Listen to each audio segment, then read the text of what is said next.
New Anarcho-tyranny. Same California police that did nothing when BLM was rioting now swarm home of honest man trying to register legal firearm. A Texas man who recently moved to California had his home raided by police after trying to legally register a firearm he brought with him from the Lone Star State. At least 8 law enforcement officers from what appeared to be the California Department of Justice swarmed the man's home, bringing with them a warrant that they used to search the property for something illegal.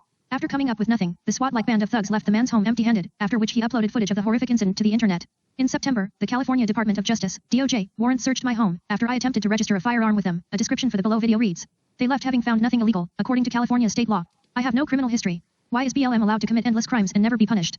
The incident took place just months after roving mobs of Black Lives Matter, BLM, thugs swarmed the nation in response to the death of George Floyd, looting and destroying businesses while police stood idly by and did nothing.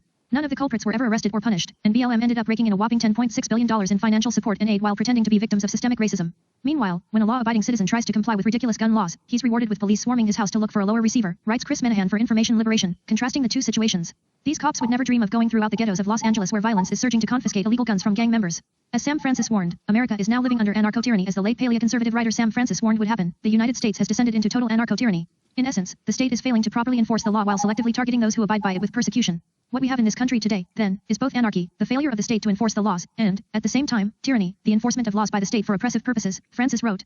Law-abiding citizens and the innocent, he added, are criminalized through egregious taxation, excessive bureaucratic regulation, privacy invasion, and social engineering. Meanwhile, actual criminals are allowed to roam free and do whatever they please. The rise of sensitivity training, hate crimes, hate speech, and other Orwellian, multiculturalist brainwashing aims to deconstruct everything that was once good in our nation in order to replace it with all kind of boundless evil. The laws that are enforced are either those that extend or entrench the power of the state and its allies and internal elites, Francis added, noting that much of what is now becoming law actually punishes people who insist on behaving according to traditional norms.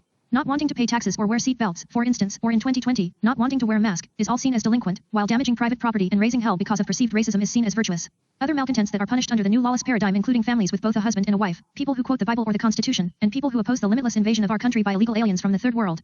This cruelty toward innocent citizens most deserving of law enforcement's protection while simultaneously letting armed BLM and Antifa spit in their faces during the commission of crimes is rather obviously a defining essence of cowards, and the worst sort at that, wrote one Information Liberation commenter in response to the above video. More of the latest news about the collapse of American society under political correctness can be found at collapse.news. Screen.